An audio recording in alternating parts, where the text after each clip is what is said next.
Welcome to Thrilling Tales of Adventure. I'm Mademoiselle, reading Captain Blood by Raphael Sabatini. Chapter 15. The Ransom. In the glory of the following morning, sparkling and clear after the storm, with an invigorating briny tang in the air from the salt ponds on the south of the island, a curious scene was played on the beach of the Virgin Magra, at the foot of a ridge of bleached dunes, beside the spread of sail from which Levasseur had improvised a tent. Enthroned upon an empty cask sat the French filibuster to transact important business, the business of making himself safe with the governor of Tortuga.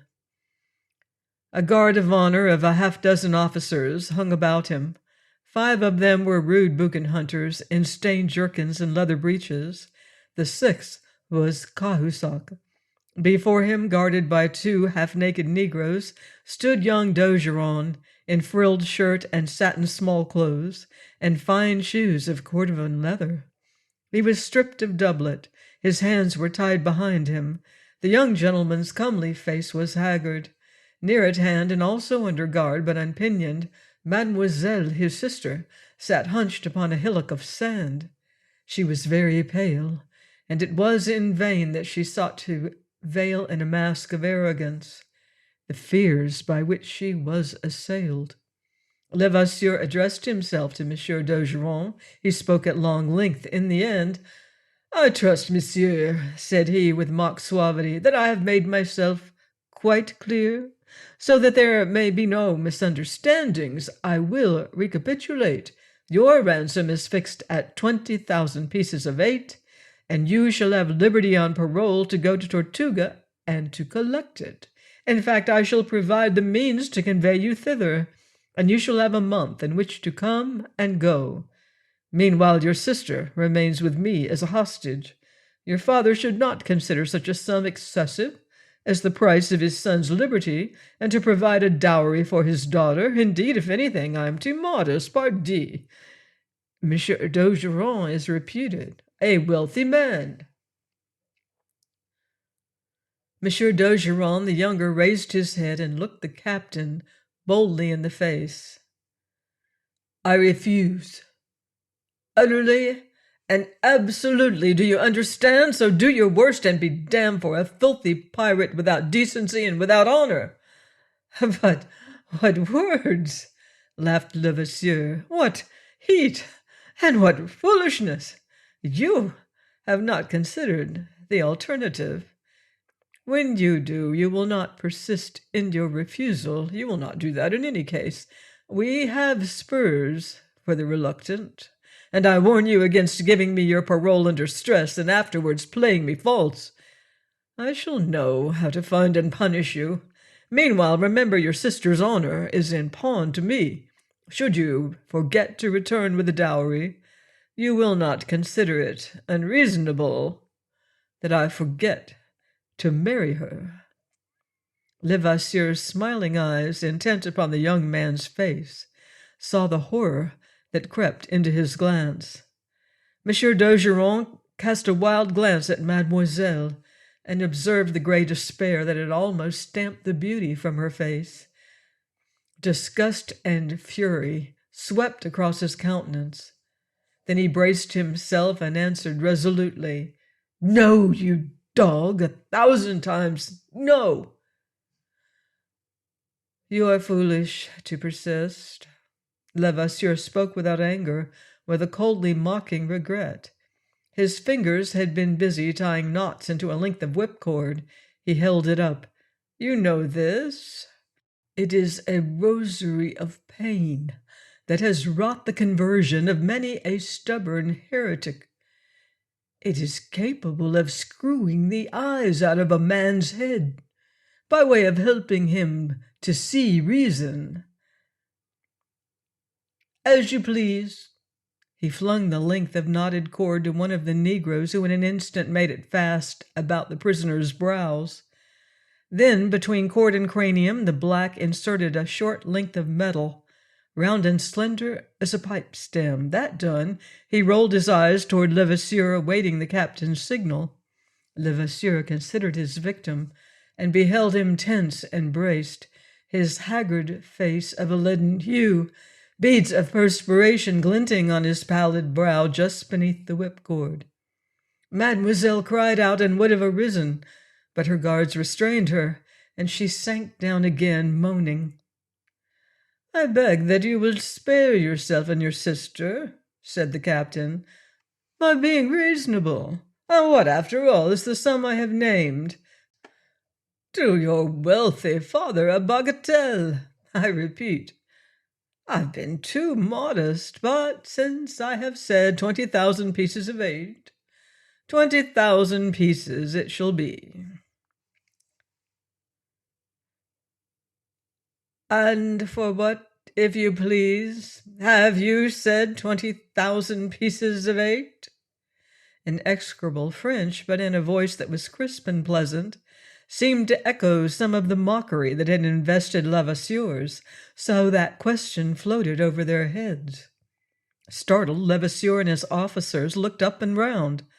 On the crest of the dunes behind them, in sharp silhouette against the deep cobalt of the sky, they beheld a tall, lean figure scrupulously dressed in black with silver lace, a crimson ostrich plume curled about the broad brim of his hat, affording the only touch of color. Under that hat was the tawny face of Captain Blood. Levasseur gathered himself up with an oath of amazement. He had conceived Captain Blood by now well below the horizon on his way to Tortuga, assuming him to have been so fortunate as to have weathered last night's storm. Launching himself upon the yielding sand, into which he sank to the level of the calves of his fine boots of Spanish leather, Captain Blood came sliding erect to the beach. He was followed by Wolverstone and a dozen others. As he came to a standstill, he doffed his hat with a flourish to the lady. Then he turned to Levasseur. "Good morning, my captain," said he, and proceeded to explain his presence. "It was last night's hurricane compelled our return.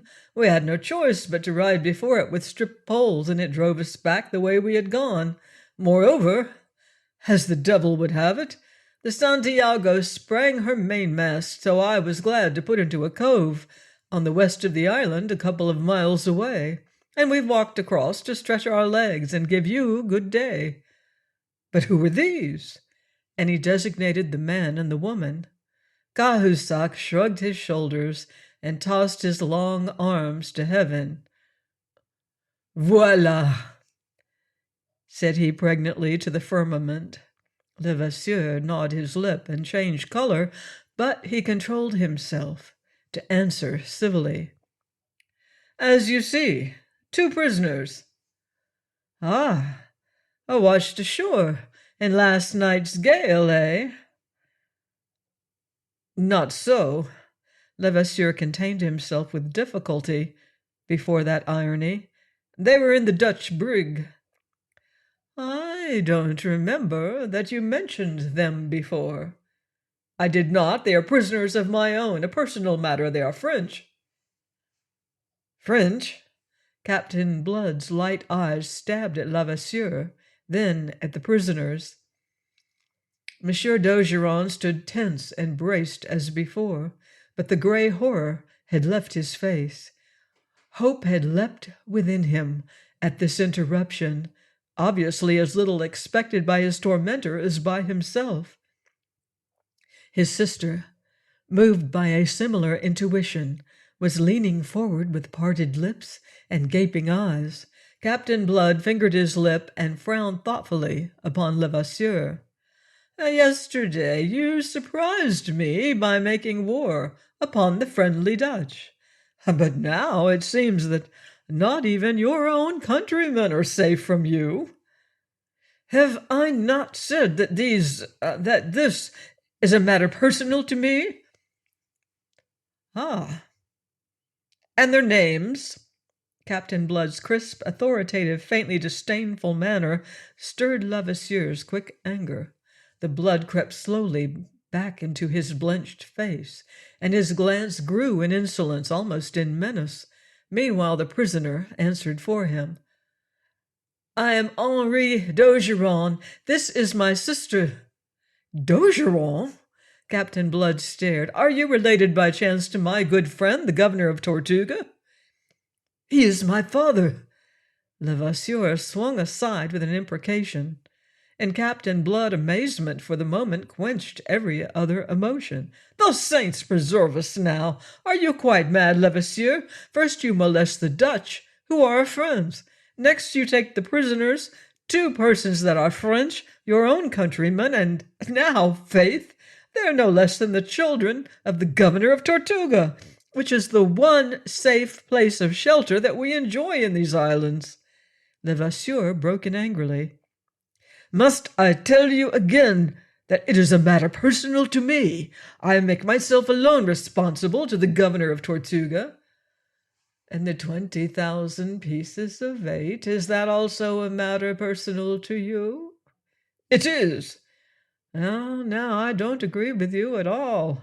Captain Blood sat down on the cask that Levasseur had lately occupied and looked up blandly.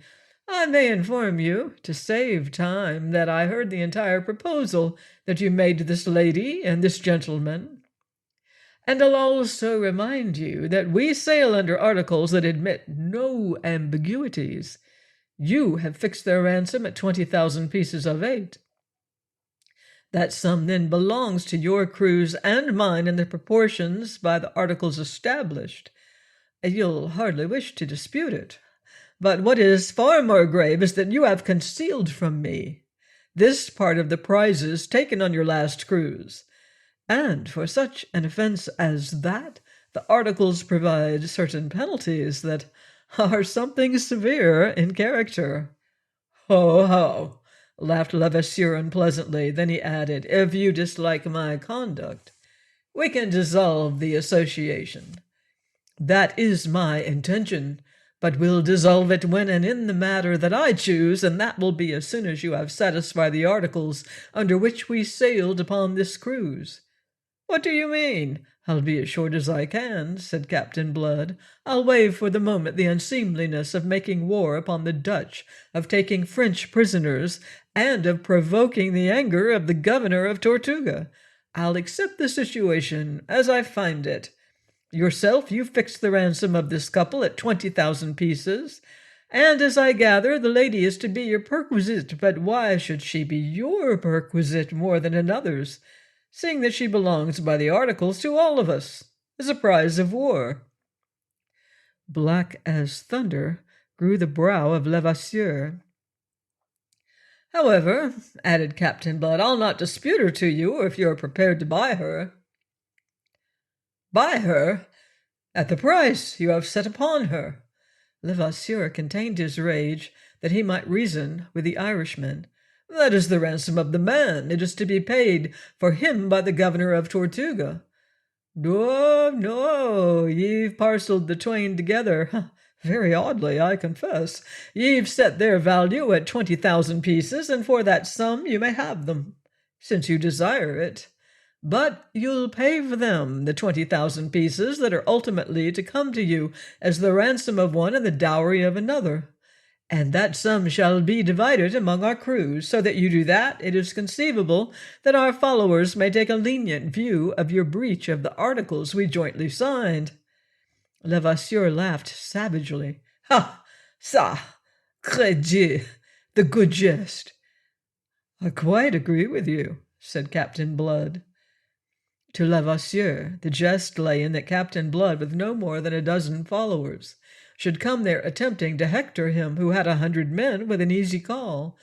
But it seemed that he had left something out of his reckoning which his opponent had counted in, for, as laughing still Levasseur swung to his officers, he saw that which choked the laughter in his throat. Captain Blood had shrewdly played upon the cupidity that was the paramount inspiration of these adventurers, and Levasseur now read clearly on their faces how completely they adopted Captain Blood's suggestion that all must participate in the ransom which their leader had thought to appropriate to himself. It gave the gaudy ruffian pause, and whilst in his heart he cursed those followers of his, who could be faithful only to their greed, he perceived, and only just in time, that he had best tread warily. "You misunderstand," he said, swallowing his rage. "The ransom is for division. When it comes, the girl, meanwhile, is mine on that understanding." "Good," grunted Cahusac. "On that understanding all arranges itself." "You think so?" said Captain Blood. "But if Monsieur d'Ogeron should refuse to pay the ransom, what then?" He laughed and got lazily to his feet. "No, no, if Captain Levasseur is meanwhile to keep the girl as he proposes, then let him pay this ransom, and be his the risk if it should afterwards not be forthcoming." "That's it," cried one of Levasseur's officers, and Cahusac added, "It's reasonable that. Captain Blood is right. It is in the articles." "What is in the articles, you fools?" Levasseur was in danger of losing his head. "Sacre Dieu! Where do you suppose that I have 20,000 pieces? My whole share of the prizes of this cruise does not come to half that sum. I'll be your debtor until I've earned it. Will that content you?"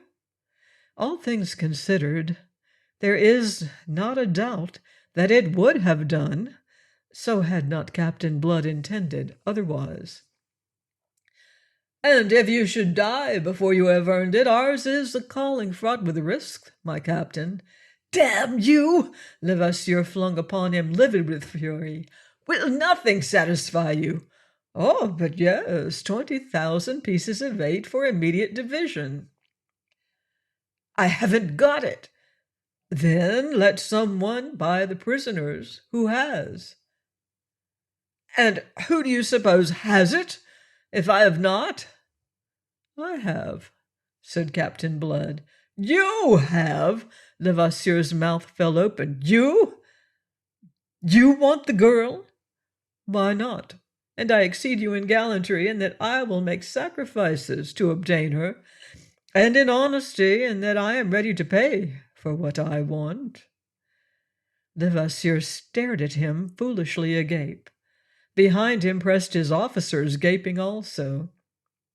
Captain Blood sat down again on the cask, and drew from an inner pocket of his doublet a little leather bag. "I'm glad to be able to resolve a difficulty that at one moment seemed insoluble."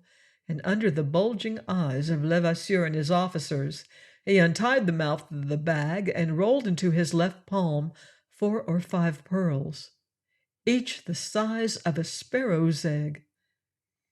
There were 20 such in the bag, the very pick of those taken in that raid upon the pearl fleet. "You boast in knowledge of pearls, Cahusac. At what do you value this?" The Breton took between a coarse finger and thumb the proffered lustrous, delicately iridescent sphere, his shrewd eyes appraising it. 1,000 pieces, he answered shortly. "It will fetch rather more in Tortuga or Jamaica," said Captain Blood, "and twice as much in Europe.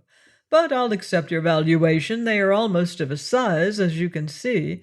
Here are 12, representing 12,000 pieces of 8, which is La Foudre's share of 3/5 of the prize, as provided by the articles. For the 8,000 pieces that go to the Arabella, I make myself responsible to my own men. And now, Wolverstone, if you please, will you take my property aboard the Arabella?" He stood up again, indicating the prisoners. "No!" Levasseur threw wide the floodgates of his fury. "Oh, that? No! Par exemple, you shall not take her." He would have sprung upon Captain Blood, who stood aloof, alert, tight-lipped, and watchful. But it was one of Levasseur's own officers who hindered him. "Nom de Dieu, my captain, what will you do? It is settled, honorably settled, with satisfaction to all." "To all?" blazed Levasseur. "Ah, ça! To all of you, you animals, but what of me?" Cahusac, with the pearls clutched in his capacious hand, stepped up to him on the other side. Don't be a fool, Captain. Do you want to provoke trouble between the crews? His men outnumber us by nearly 2-1. What's a girl, more or less? In heaven's name, let her go. He's paid handsomely for her and dealt fairly with us. Dealt fairly, roared the infuriated captain. You! In all his foul vocabulary, he could find no epithet to describe his lieutenant. He caught him a blow that almost sent him sprawling. The pearls were scattered in the sand. Cahusac dived after them, his fellows with him. Vengeance must wait. For some moments they groped there on hands and knees, oblivious of all else. And yet in those moments vital things were happening. Levasseur, his hand on his sword, his face a white mask of rage, was confronting Captain Blood to hinder his departure. "You do not take her while I live!" he cried. "Then I'll take her when you're dead," said Captain Blood, and his own blade flashed in the sunlight. "The articles provide that any man of whatever rank concealing any part of a prize, be it of the value of no more than a peso, shall be hanged at the yardarm. It's what I intended for you in the end, but since you prefer it this way, you muckrake, faith, I'll be humoring you." He waved away the men who would have interfered, and the blades rang together. Monsieur d'Ogeron looked on, a man bemused, unable to surmise what the issue either way could mean for him. Meanwhile, two of Blood's men, who had taken the place of the Frenchman's Negro guards, had removed the crown of whipcord from his brow. As for Mademoiselle, she had risen and was leaning forward, a hand pressed tightly to her heaving breast, her face deathly pale, a wild terror in her eyes. It was soon over. The brute strength, upon which Levasseur so confidently counted, could avail nothing against the Irishman's practiced skill. When, with both lungs transfixed, he lay prone on the white sand, coughing out his rascally life, Captain Blood looked calmly at Cahusac across the body. "I think that cancels the articles between us," he said. With soulless, cynical eyes, Cahusac considered the twitching body of his recent leader. Had Levasseur been a man of different temper, the affair might have ended in a very different manner. But then it is certain that Captain Blood would have adopted in dealing with him different tactics. As it was, Levasseur commanded neither love nor loyalty. The men who followed him were the very dregs of that vile trade, and cupidity was their only inspiration. Upon that cupidity Captain Blood had deftly played, until he had brought them to find Levasseur guilty of the one offense they deemed unpardonable, the crime of appropriating to himself something which might be converted into gold and shared amongst them all. Thus now the threatening mob of buccaneers that came hastening to the theater of that swift tragicomedy were appeased by a dozen words of Cahusac's. Whilst they still hesitated, Blood added something to quicken their decision.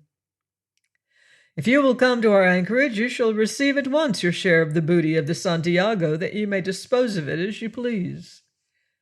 They crossed the island, the two prisoners accompanying them, and later that day, the division made, they would have parted company, but that Cahusac, at the insistences of the men who elected him Levasseur's successor, offered Captain Blood anew the services of that French contingent. "If you will sail with me again," the captain answered him, "you may do so on the condition that you make your peace with the Dutch and restore the brig and her cargo." The condition was accepted, and Captain Blood went off to find his guests, the children of the governor of Tortuga. Mademoiselle d'Ogeron and her brother, the latter now relieved of his bonds, sat in the great cabin of the Arabella, whither they had been conducted. Wine and food had been placed upon the table by Benjamin, Captain Blood's negro steward and cook, who had intimated to them that it was for their entertainment, but it had remained untouched. Brother and sister sat there in agonized bewilderment, conceiving that their escape was but from the frying pan to fire. At length, overwrought by the suspense, Mademoiselle flung herself upon her knees before her brother to implore his pardon for all the evil brought upon them by her wicked folly. Monsieur d'Ogeron was not in a forgiving mood. "I am glad that at least you realize what you have done, and now this other filibuster has bought you, and you belong to him. You realize that too, I hope." He might have said more, but he checked upon perceiving that the door was opening. Captain Blood, coming from settling matters with the followers of Levasseur, stood on the threshold. Monsieur d'Ogeron had not troubled to restrain his high-pitched voice, and the captain had overheard the Frenchman's last two sentences. Therefore he perfectly understood why Mademoiselle should bound up at sight of him and shrink back in fear. "Mademoiselle," said he in his vile but fluent French, "I beg you to dismiss your fears.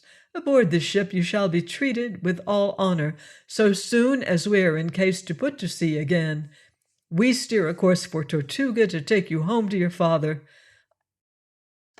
And pray do not consider that I have bought you. As your brother has just said, all that I have done has been to provide the ransom necessary to bribe a gang of scoundrels to depart from obedience to the arch-scoundrel who commanded them, and so deliver you from all peril.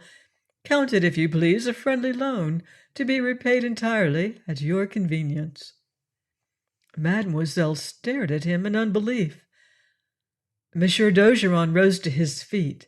"Monsieur, is it possible that you are serious?" "I am. It may not happen often nowadays. I may be a pirate, but my ways are not the ways of Levasseur, who should have stayed in Europe and practiced purse-cutting. I have a sort of honor, shall we say, some rags of honor, remaining me from better days." Then on a brisker note he added, "We dine in an hour, and I trust that you will honor my table with your company. Meanwhile, Benjamin will see, monsieur, that you are more suitably provided in the matter of wardrobe." He bowed to them and turned to depart again, but Mademoiselle detained him. "Monsieur!" she cried sharply. He checked and turned, while slowly she approached him, regarding him between dread and wonder. "Oh, you are noble!"